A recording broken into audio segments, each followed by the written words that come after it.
안녕하세요. 저희 세션 참석해 주셔서 감사합니다. 여기 계신 분들 아마 차로 이동하실 때 팀앱 사용 안 해보신 분 한 분도 찾기 쉽지 않을 것 같은데요. 그만큼 전 국민이 사용하는 내비게이션이죠. 팀앱 모빌리티가 AWS로 어떻게 마이그레이션을 했는지 그 여정에 대해 설명드릴 AWS 테크니컬 어카운트 매니저 이수정입니다. 그리고 오늘 발표에는 팀앱 모빌리티의 권사원님과 이재한님이 함께 해주시겠습니다. 네, 오늘의 아젠다입니다. 먼저 제가 클라우드 마이그레이션과 현대화의 동시 접근 전략, 접근 전략과 그 효과에 대해 설명드릴 거고요. 이후에는 팀앤 모빌리티의 발표자 두 분께서 어떻게 AWS로 마이그레이션을 하셨는지 그 경험담을 사례와 아키텍처를 기반으로 설명드릴 예정입니다. 네, 이 장표는 많은 고객들이 일반적으로 생각하는 클라우드 마이그레이션 접근 방식입니다. 흔히 말하는 리프트 앤 시프트 방식으로 온프레미스의 워크로드를 AWS로 먼저 이전을 하고 그 이후에 조금씩 워크로드를 현대화 작업을 진행을 해서 점진적으로 현대화된 아키텍처로 변경을 해가는 방식입니다. 그렇지만 이런 방식이 정석적인 방법이지만 모든 워크로드를 이전하는 데에만 해도 계획 수립부터 진행까지 굉장히 많은 시간이 소요되는데 거기서 또 추가적으로 현대화 작업이 진행이 되기 때문에 클라우드 네이티브한 아키텍처가 자리 잡기까지는 상당히 오랜 시간이 소요가 됩니다. 네, 그래서 이제는 기존의 마이그레이션 접근 방법을 새롭게 생각해 볼 시점입니다. 이 장표는 현대화를 처음부터 염두에 두고 마이그레이션을 하는 전략을 보여줍니다. 즉, 마이그레이션을 처음 계획할 때부터 워크로드별로 적용 가능한 클라우드 네이티브 기술을 검토를 해서 가능하다면 이를 먼저 적용을 하면서 동시에 클라우드로 이전을 하는 방식입니다. 그렇다면 이렇게 현대화를 처음부터 염두에 두고 마이그레이션을 하는 방식을 통해서 어떤 장점과 효과를 기대해 볼 수 있을까요? 네, 그 부분을 설명드리기에 앞서서 먼저 현대화의 의미를 좀 더 짚고 넘어가겠습니다. 많은 고객들이 현대화를 단순히 가상머신에서 컨테이너, 그리고 서버리스로 이어지는 런타임의 변화로 이해하곤 하는데요. 이는 현대화의 굉장히 작은 부분만 이해를 하고 계신 것입니다. 서버리스 구조를 쓴다고 해서 반드시 현대화된 시스템이라고는 보기 어렵습니다. 그래서 현대화는 런타임의 변화 그 이상을 의미하는데요. 제가 몇 가지 예시를 들어보겠습니다. 만약 여러분의 어플리케이션을 배포를 하시는데 여전히 수동적인 과정이 포함이 되어 있다면 그것은 진정한 현대화된 배포 과정이라고 보긴 어렵습니다. 그리고 만약 여러분의 시스템을 모니터링하고 로깅하시는데 중앙 집중화되고 수집돼서 분석되고 있지 않다면 이 역시도 현대화된 옵저버빌리티 체계를 갖췄다고 보긴 어렵고요. 그리고 만약 여러분의 어플리케이션이 여전히 수많은 기능이 하나의 코드베이스에 모여있는 모놀리식 구조를 유지하고 있다면 이 역시도 현대화된 구조라고 보긴 어렵습니다. 네, 그래서 현대화는 정확히 무엇을 의미할까요? 현대화의 여정에 필요한 기술적인 접근은 다음과 같습니다. 먼저 왼쪽부터 보시겠습니다. 클라우드 네이티브로의 전환입니다. 이렇게 모놀리식으로 되어 있는 구조를 마이크로 서비스로 분해를 해서 각 기능들이 API를 통해서 상호작용하도록 합니다. 두 번째는 컨테이너로의 전환입니다. 마이크로 서비스로 작게 나뉜 서비스를 컨테이너화해서 아마존의 ECS나 EKS 기반에서 완전 관리형으로 관리를 할 수 있도록 합니다. 네, 세 번째로는 완전 관리형 데이터베이스로의 전환입니다.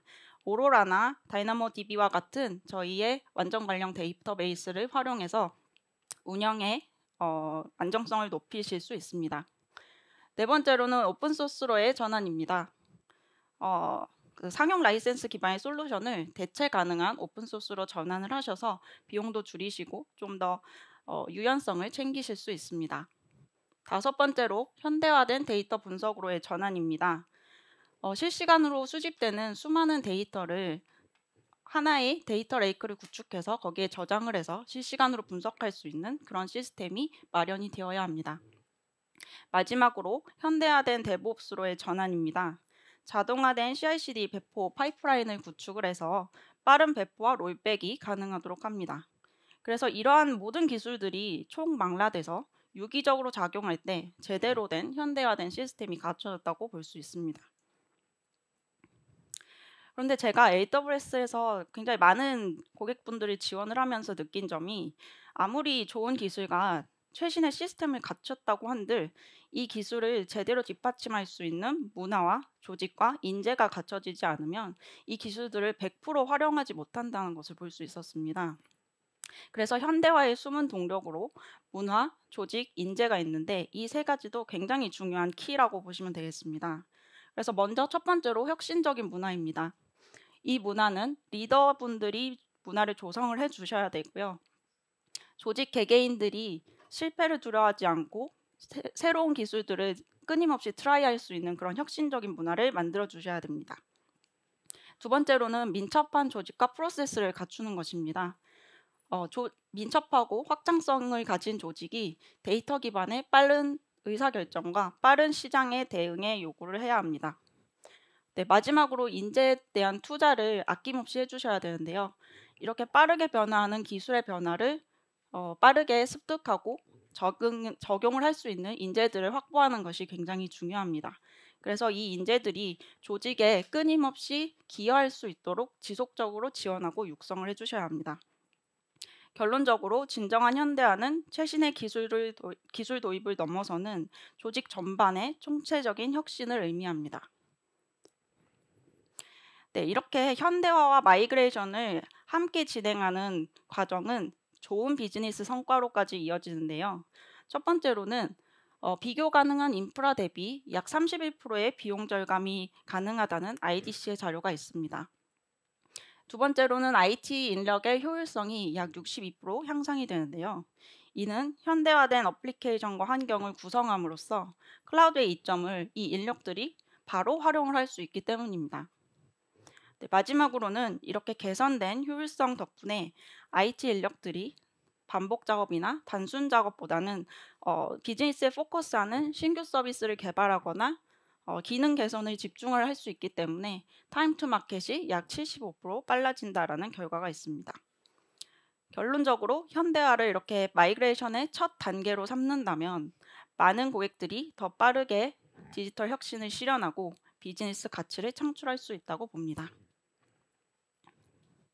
네, 그러면 지금부터는 이러한 전략을 기반으로 실제로 AWS로 성공적으로 마이그레이션을 수행을 하신 팀앱 모빌리티의 사례를 들어보도록 하겠습니다. 먼저 팀앱의 전반적인 마이그레이션 전략과 전체 과정에 대해서 설명드릴 권상훈 데브옵스 PI님을 모시겠습니다. 안녕하세요. 팀앱 모빌리티 데브옵스 팀의 권상훈이라고 합니다. 제가 팀앱 모빌리티가 AWS로 어떻게 전환했는지 그 과정에 대해 소개해 드릴 예정인데요. 클라우드 전환에 고민이 있으신 분들에게 실질적인 도움이 되기를 바랍니다. 먼저 팀앱 모빌리티에 대해서 소개를 드리겠습니다. 팀앱은 월간 사용자 1,520만 명, 그리고 누적 회원으로는 2,400만 명이 사용하는 국내 대표 모빌리티 플랫폼입니다. 흔히 내비게이션 앱으로 많이 알고 계실 텐데 현재는 데이터와 솔루션을 제공하는 플랫폼으로 발전하고 있습니다. 팀앱의 성장 과정을 연역과 함께 보여드리자면, 팀앱은 2002년 세계 최초로 모바일 내비게이션을 출시했습니다. 그리고 2012년 차량용 팀앱을 출시하고, 그리고 오픈 API를 출시하면서 데이터와 솔루션 사업을 시작했습니다. 그리고 2016년에는 운전 점수 기반한 보험 서비스를 출시하면서 데이터 활용 서비스를 본격화했습니다. 2020년에는 팀앱 모빌리티가 공식 출범했는데요. 그 이후 AI 추천 서비스들을 추가하면서 AI 기반의 모빌리티 컴퍼니로 진화하고 있습니다. 이런 서비스를 가능하게 하는 팀앱의 내부 시스템에 대해 소개드리겠습니다. 조금 더 쉽게 이해하실 수 있도록 레스토랑에 비유해서 설명드리겠습니다. 먼저 클라이언트는 셰프가 요리를 완성하듯 사용자 디바이스에 저희의 서비스를 제공하는 역할을 합니다. 맵 플랫폼은 재료입니다. 내비게이션을 제공하기 위해서 필요한 핵심 재료인 지도와 컨텐츠 그리고 장소 정보를 담고 있습니다. 모빌리티 플랫폼은 레시피입니다. 서비스를 가능하게 만드는 핵심 로직, 경로 계산과 인증, 결제와 같은 로직을 담고 있습니다. 모빌리티 서비스는 음식입니다. 사용자가 실제로 접하는 서비스, 예를 들어서 카라이프, 어디 갈까, 그리고 광고와 같은 것들입니다. 마지막으로 데이터 플랫폼은 모든 데이터의 흐름을 제어하고 분석해서 저희 서비스를 더 똑똑하게 만들어주고 있습니다. 이처럼 T맵은 각 구성 요소가 유기적으로 연결된 구조에서 사용자에게 더 좋은 경험을 제공하려 노력하고 있습니다. 저희는 이렇게 복잡하게 연결된 시스템을 보다 유연하게 운영하기 위해 클라우드 전환을 검토했습니다. 이 결정에는 3가지 주요 이유가 있었는데요. 첫 번째는 빠른 사업 변화에 대한 대응을 하기 위해 더 민첩한 인프라가 필요했습니다. 새로운 서비스를 출시하고 구조 변경을 할 때 기존 환경은 한계가 명확했습니다. 두 번째는 IDC 계약 종료입니다. 저희는 2025년 예정된 IDC 운영 계약에 맞춰서 점진적으로 클라우드 전환을 시작했습니다. 세 번째는 비용 문제입니다. 대규모의 하드웨어 재투자가 필요한 시점이 되었고 상용 소프트웨어 라이센스 비용은 계속해서 증가했습니다. 저희는 클라우드 전환을 통해서 중장기적으로 이러한 비용을 절감할 수 있을 거라 판단했습니다. T맵의 마이그레이션은 2021년부터 약 3년 반 동안 진행했습니다. 초기에는 AWS 정책 및 환경을 구성하고 그 이후 사용자 프로필, 운전 점수, 그리고 인증과 검색과 같은 서비스를 순차적으로 이관하면서 현재는 전체 서비스의 99%를 AWS 기반으로 운영하고 있습니다. 이것은 두 곳의 데이터 센터, 또 2,800여 대의 서버, 4.9 테라바이트의 스토리지를 안정적으로 이관한 결과로 보실 수 있습니다. 저희는 기한 내에 안정적인 마이그레이션을 위해 2가지 전략을 세웠습니다.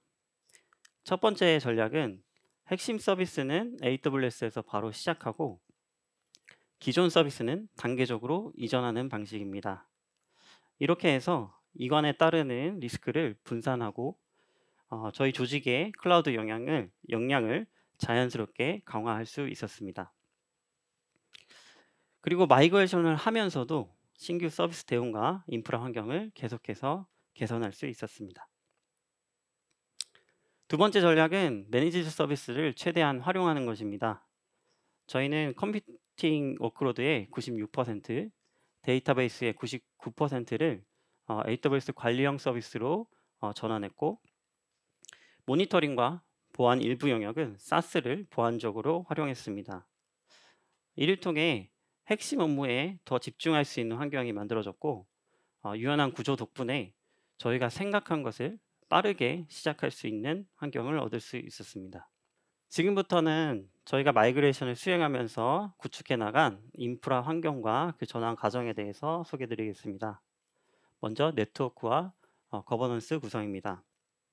저희는 어카운트를 기능 단위로 분리했습니다. 운영 효율성과 비용 가시성을 확보하기 위해서입니다. 외부에서 유입되는 트래픽은 와플을 통해 사전 통제하고 있고 VPC 간 흐름 제어는 트랜짓 게이트를 통해서 중앙 관리하고 있습니다. 그리고 일부 대량 데이터 전송이 필요한 구간은 비용 절감을 위해서 VPC 피어링으로 직접 연결하고 있습니다. IDC와 외부 기관과의 연결은 다이렉트 커넥트와 VPN을 활용하고 있고 컨트롤 터널을 통해서 거버넌스를 확보했습니다. 다음은 컴퓨팅 환경입니다.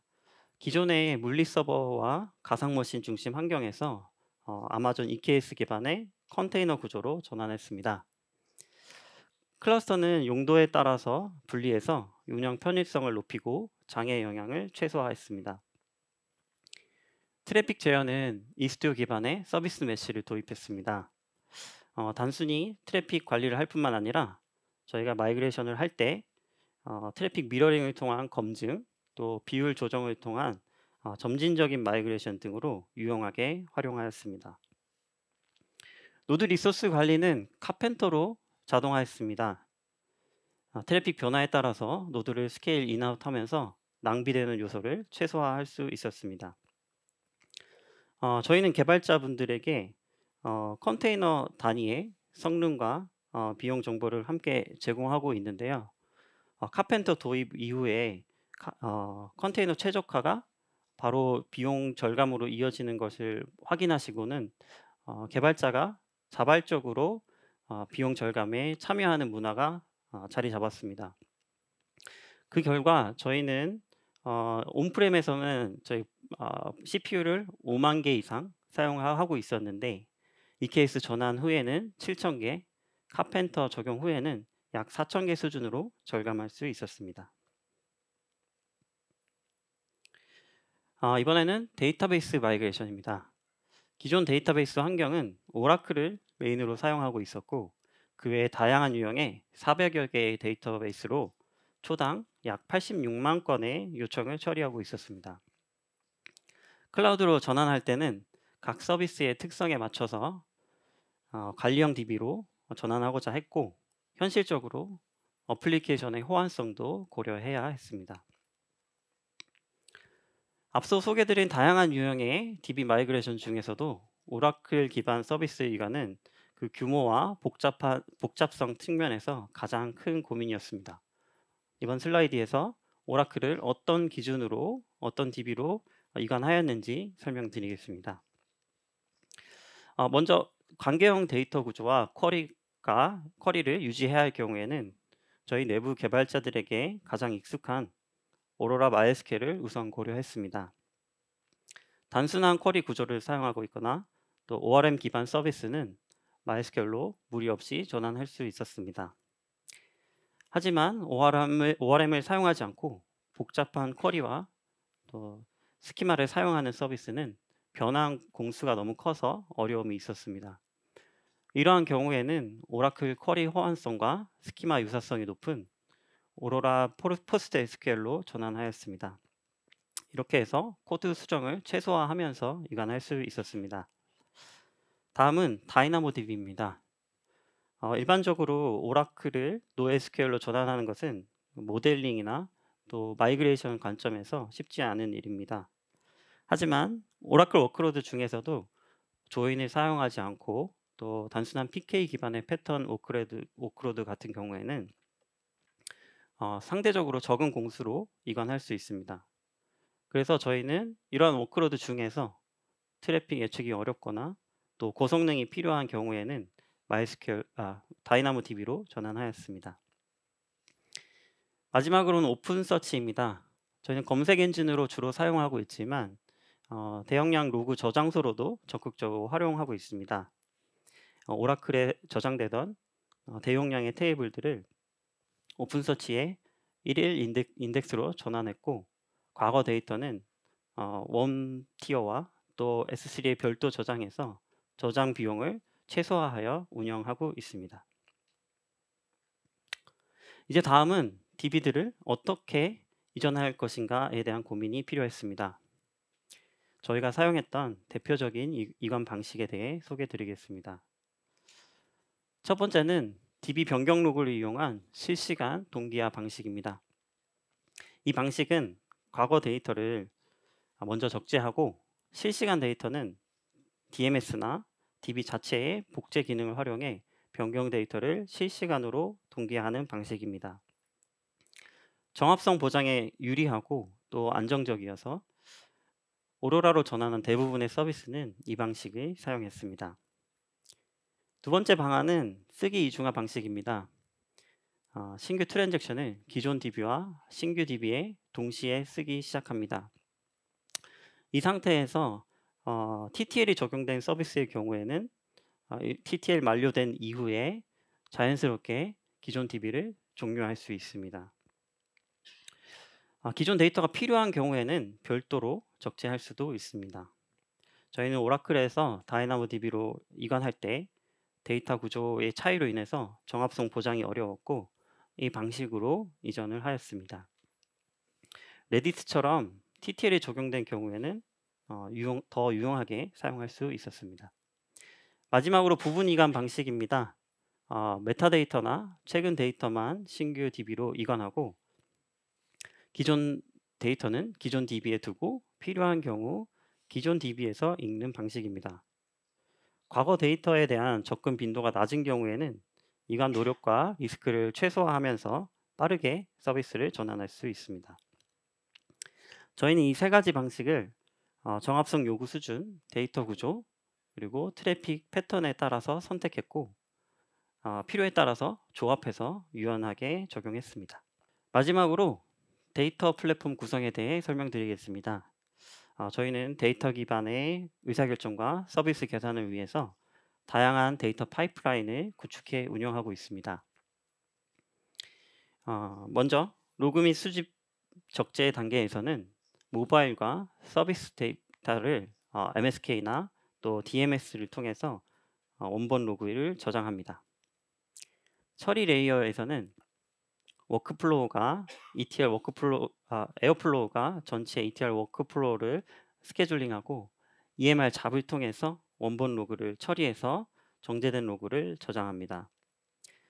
분석 및 시각화 영역에서는 정제된 로그를 아데나와 스퍼셋 또 제플린을 활용해서 원하는 분석과 시각화를 할 수 있게 구성했습니다. 그리고 세이지 메이커를 이용해서 AI, ML, 모델 학습과 예측을 수행할 수 있는 환경도 갖추고 있습니다. 이렇게 AW 전환을 통해 분석 환경이 효율화되면서 의사결정하는 속도와 정확도가 크게 개선되었습니다. 네, 여기까지가 제가 팀의 모빌리티 AWS 마이그레이션 여정을 인프라와 또 데이터 위주로 설명드렸고요. 이어지는 발표에서는 이재한 PL님께서 개발 측면에서 구체적인 사례와 또 효과에 대해서 공유 드릴 예정입니다. 감사합니다. 네, 안녕하세요. 티맵에서 백엔드 서비스를 개발하고 있는 이재한이라고 합니다. 자, 이번 세션부터는 주요 서비스별로 어떻게 클라우드로 전환했고 어떤 효과가 있었는지 한번 살펴보도록 하겠습니다. 먼저 티맵의 대표적인 서비스인 경로 탐색 엔진인데요. 경로 탐색 엔진은 전국의 도로교통 데이터와 실시간 정보를 바탕으로 다양한 경로를 찾는 서비스인데요. 저희는 이런 빠른 서비스를 위해서 이런 데이터를 메모리에 적재하여 서비스하였기 때문에 경로 탐색 엔진은 많은 CPU와 메모리가 필요한 서비스였습니다. 그렇다 보니 저희는 IDC 두 곳에 수십, 수백 대의 물리 서버를 직접 구축하였을 뿐만 아니라 유연한 트래픽 제어와 이 수많은 물리 서버를 관리하기 위한 어플리케이션을 직접 개발하여 운영하였습니다. 때문에 이제 이런 많은 인프라를 운영하기 위한 리소스가 많이 들었다고 볼 수 있습니다. 그리고 두 번째 좀 어려웠던 점은 티맵의 비즈니스가 확대되면서 트래픽에 유연하게 인프라를 관리하는 게 매우 어려워졌습니다. 과거에는 내비게이션을 주로 사용했을 때 이제 교통량과 이 트래픽이 어느 정도 비례했기 때문에 뭐 명절이나 연휴 대비하여 저희가 물리 서버를 증설하면서 대응하는 게 가능했지만 티맵의 비즈니스가 다양한 산업군에 쓰이다 보니 각 산업에서 요구하는 트래픽을 유연하게 대응하는 데 이제 한계에 부딪히게 되었습니다. 이렇게 대규모 인프라를 유지하는 데도 어렵고 트래픽을 유연하게 유지하는 데 어렵다 보니 최근에 화두가 되고 있는 AI, 자율주행, 전기차 같은 어떤 내비게이션 서비스, 비즈니스 본질에 집중하는 것도 매우 어려워졌습니다. 해서 저희는 단순히 클라우드 전환 시 리프트 앤 시프트로 전환하는 게 아닌 클라우드 네이티브한 환경에 좀 더 현대화된 어플리케이션으로 전환하여 안정적인 운영뿐만 아니라 비즈니스 본질에 집중할 수 있는 환경을 만드는 게 목표였습니다. 자, 그렇다면 어떻게 현대화된 어플리케이션으로 전환할 수 있었을까요? 먼저 어플리케이션은 컨테이너화하여 아마존 EKS에 배포하여 트래픽에 보다 유연하게 확장되도록 설계하였고, 배포도 젠킨스나 아르고 CD, 깃옵스 등과 같이 저희 티맵의 표준화된 그 배포 파이프라인을 통해서 개발팀 입장에서는 별도의 리소스 없이 이 많은 워크로드를 운영할 수 있었습니다. 그리고 모니터링 측면에서도 저희가 온프레미스 시절에서는 로그 파이프라인을 직접 구축한다거나 뭐 대시보드나 이런 것들을 직접 개발해서 운영까지 하였는데요. 클라우드 환경에서는 그런 게 아닌 사스 시스템을 적극 사용해서 온프레미스 대비 조금 더 정밀하고 쉽게 모니터링할 수 있었습니다. 그리고 경로 탐색 엔진은 팀앱의 대표적인 서비스인 만큼 가장 많은 리소스를 차지하는 워크로드 중에 하나인데요. 초반에 AWS 클러스터 구성 시 온프레미스와 동일하게 x86 아키텍처로 구현을 하였습니다. 하지만 앞서 설명드린 것 같이 이 경로 탐색 워크로드는 많은 메모리와 CPU를 사용하는 서비스이기 때문에 저희가 ARM 기반의 아키텍처로 과감하게 전환을 하여 비용을 절감할 수 있었고, 아까 상호님이 설명해 주신 것처럼 카펜터를 통하여 EC2 인스턴스를 보다 더 효율적으로 관리할 수 있었습니다. 이렇게 마이그레이션 이후에 저희는 클라우드 네이티브한 환경에서 경로 탐색 서비스 비즈니스 본질에 집중할 수 있었고, 그 성과는 여러 가지 지표로 확인할 수 있는데요. 먼저 엔진 자체의 성과를 보면 응답 속도, 처리량이 눈에 띄게 개선되었고, 간헐적으로 발생하던 지연 현상도 눈에 띄게 줄어들었습니다. 그래서 이 서비스를 사용하시는 분들은 보다 더 빠르고 안정적으로 서비스를 경험할 수 있었고, 온프레미스와 대비해서 이제 CPU 코어 수만 비교해도 약 50% 이상 더 효과적으로 쓰는 어플리케이션이 되었습니다. 그리고 같은 AWS를 비교해도 이제 x86 대비 그래비톤 3, 저 ARM 기반의 그 인스턴스인데요. 그래비톤 3가 가격 대비 성능이 40% 정도 절감된다고 하는데, 저희는 그래비톤 3까지 전환하여 AWS 환경에서도 보다 더 효과적으로 어플리케이션을 운영하고 있다고 볼 수 있습니다. 이뿐만 아니라 저희 팀앱의 사업 영역에서도 다양한 성과가 있었는데요. 뭐 배달이나 운송, 물류 같은 민간 사업뿐만 아니라 위험물질 관리, 뭐 관제 같은 공공 서비스 영역에서도 저희 팀앱의 API와 데이터가 더 확대되어 사용되고 있고, 최근에 출시되는 수입차를 보면 팀앱 내비게이션과 인포테인먼트 시스템이 탑재되는 케이스가 많이 늘고 있는데요. 어, 글로벌 차량 제조사의 그 깐깐하고 다양한 요구사항을 저희가 빠르게 미트할 수 있었기 때문에 가능했던 성과라고 생각됩니다. 이처럼 경로 탐색 엔진의 클라우드 전환은 안정적으로 서비스를 운영하는 것뿐만 아니라 비즈니스 경쟁력을 동시에 확보할 수 있는 중요한 기반이 되었다고 생각됩니다.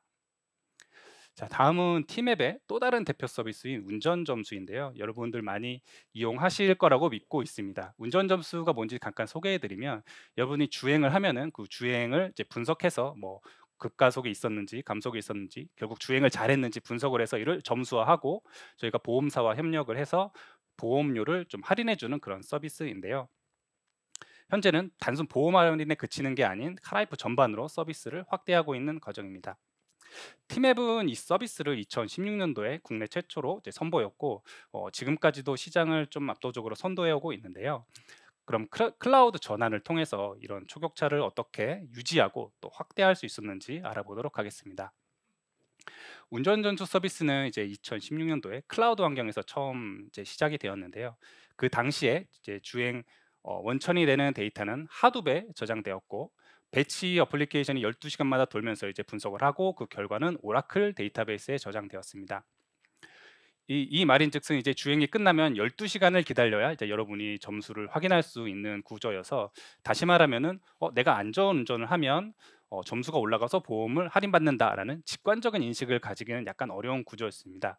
해서 팀앱은 약간 2019년도에 이것을 실시간 처리 시스템으로 이제 변경하였고, 아파치 플링크를 활용하여 실시간 분석 스트리밍 방식으로 이제 도입하였습니다.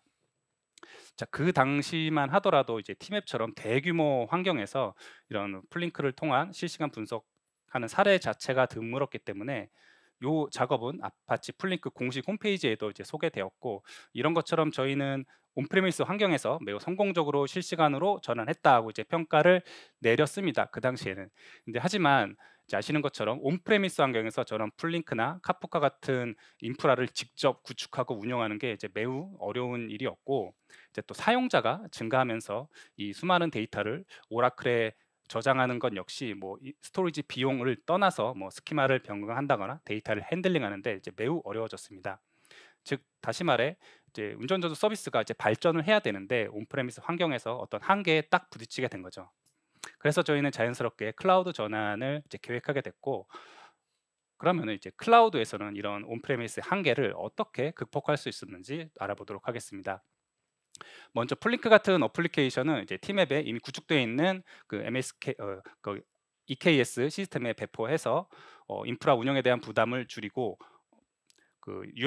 급변하는 트래픽에도 유연하게 확장 가능하도록 하였습니다. 그리고 실시간 처리 중간에 이제 메시지 서비스도 필요한데 아마존에서 제공하는 완전 관리형 메시지 시스템인 뭐 MSK나 RabbitMQ 등을 도입하였습니다. 그리고 두 번째로 데이터 분야에서도 그 데이터의 타입과 사용 목적 그리고 아마존 제품의 특징을 잘 반영하여 저장소를 완전히 새로 설계하였는데요. 주행의 원천이 되는 데이터는 S3에 저장해요. 조금 더 장기적으로 저장하는 게 가능해졌고 실시간 분석 중간에 필요한 뭐 체크 포인트 데이터는 EFS에 저장한다든지 그리고 분석 중간중간 생성되는 데이터는 키밸류 형태로 변경하여 다이나모DB에 저장하였고 일부 관계형 데이터가 여전히 필요한 게 있었는데 오라클이 아닌 오로라 MySQL로 전환해서 어플리케이션 변경은 최소화하고 또 부가적으로 라이센스 비용도 절감할 수 있었습니다. 그리고 마지막으로 온프레미스 환경에서는 약간 모노리틱한 아키텍처도 조금 있었는데요. 클라우드로 넘어오면서 이를 MSA 구조로 전환하였고 MSA 전환 과정에서도 뭐 팀앱에 표준화된 환경이 있었기 때문에 매우 쉽게 전환할 수 있었습니다. 자, 그러면 이렇게 클라우드 전환 과정과 그 후에 운전연수 서비스는 또 어떻게 또 성장을 할 수 있었을까요? 좌측에 보시는 것처럼 2022년부터 23년까지 저희가 마이그레이션을 진행하였는데요. 앞서 설명드린 전략을 저희가 한 번에 구축하는 게 아닌 뭐 예를 들어서 주행 데이터를 먼저 S3로 전환한다든지 아니면 API 레벨에서 먼저 전환하는 등 단계적으로 전환을 하였고 이렇게 단계적으로 전환하였기 때문에 이런 마이그레이션 과정 중에 서비스의 중단은 당연히 없었고 또 비즈니스의 성장도 이제 유지할 수 있었습니다. 그리고 전환 이후에 클라우드의 장점인 그 확장성과 유연성을 바탕으로 조금 더 공격적인 서비스 확장이 가능해서 지금은 단순히 뭐 점수를 이용한 운전 보험 할인뿐만 아니라 뭐 차량 구매부터 뭐 유지 관리까지 전반적인 카라이프를 경험을 향상시키는 방향으로 서비스를 진행하고 있습니다. 그리고 운전전수 서비스는 이제 또 다른 측면에서 사회에 긍정적인 영향을 미치는 서비스라고 생각이 되는데요. 결국 안전운전을 하면 우리 도로가 조금 더 안전해지고 사고가 줄어들고 불필요한 사고 처리 비용이 줄어드는 것과 같이 클라우드 전환은 이런 사회적 가치 실현을 위한 선순환 구조를 좀 가속화하는 좀 사회적으로도 좋은 영향을 미치는 작업이었다고 평가하고 있습니다. 지금까지 팀앱의 대표 서비스별로 이제 전환 전략 및 효과를 살펴보았는데요. 클라우드에 많은 장점이 있는 거 여기 계신 분 잘 아시겠지만 비용적인 측면을 생각해봤을 때는 결코 이게 저렴한 제품 인프라가 아니거든요. 그래서 팀앱은 클라우드 전환 시 단순히 인프라를 클라우드로 전환한다가 아니라 비용 최적화, 즉 다시 말해 인프라를 효율적으로 쓰는 것 자체를 하나의 핵심 전략으로 설정하고 진행하였습니다. 이런 전략은 뭐 단일 조직이 아닌 전사적인 차원에서 진행되었는데요. 먼저 데브옵스 팀에서는 뭐 클라우드 와치나 뭐 이런 툴에서 지표를 수집하고 세부적으로 태깅을 해서 뭐 팀별, 서비스별, 일별, 뭐 실시간 비용, 리소스를 확인할 수 있는 대시보드를 만들어 주셨습니다. 그리고 개발팀에서는 이런 대시보드를 기반으로 뭐 CPU나 DB, 메모리, 심지어 네트워크 구간까지 최적화를 하였고 필요하다면 어플리케이션을 통폐합하는 등 이런 작업을 통해서 최적화를 진행하고 있습니다.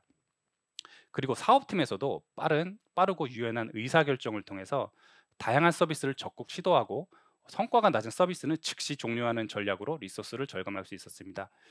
저희는 아키텍처 설계 시부터 이런 말하긴 그렇지만 서비스가 잘 안 될 것까지 고려해서 이제 종료 가능성까지 고려해서 설계를 하기 때문에 이렇게 빠르게 의사결정하고 또 비용을 절약할 수 있었습니다. 이렇게 빠르게 실험하고 빠르게 접을 수 있는 민첩한 비즈니스 운영이 클라우드의 진정한 장점이 아닌가라고 생각됩니다. 자, 그렇다면 클라우드 인프라와 이제 팀앱의 성장은 또 어떤 관계가 있었는지 좀 살펴보겠습니다. 클라우드 전환 이후 팀앱은 보다 안정적인 서비스 제공과 탄력적인 확정 구조를 확보할 수 있어서 갑작스런 트래픽 증가에도 보다 더 안정적인 서비스가 가능했습니다. 그래서 월간 활성 사용자 수나 팀앱의 회원 수가 꾸준히 증가하였고 뭐 앞서 설명드린 운전 습관이나 뭐 팀앱 오토와 같은 다양한 오토와 같이 이제 다양한 채널로 서비스가 확대되었습니다. 어, 이렇게 이제 서비스가 확대됨에 따라 뭐 광고 매출이나 그리고 다양한 비즈니스 기회를 확보함에 따라서 회사의 매출도 증가하게 되었습니다. 그리고 마지막이 가장 흥미로운 포인트인데요. 이렇게 사용자 수도 증가하고 트래픽도 늘었고 회사의 매출도 증가하였지만 인프라에 투자하는 비용은 오히려 감소하게 되었습니다. 이는 앞서 설명드린 것처럼 데브옵스 개발 사업 조직과 같이 전사적인 차원에서 인프라를 최적화하게 운영할 수 있는 운영 효율을 개선하는 전략을 체계적으로 저희가 개선해 왔기 때문에 가능했던 성과가 아닌가 생각됩니다. 이처럼 티맵은 효율적으로 많이 쓰자라는 클라우드 운영의 이상적인 모델을 현실에서 구현해냈다고 좀 자부하고 있습니다. 지금까지 티맵의 주요 서비스인 경로 탐색과 운전 점수의 클라우드 전환 여정, 그리고 비용 최적화 사례까지 살펴보았습니다.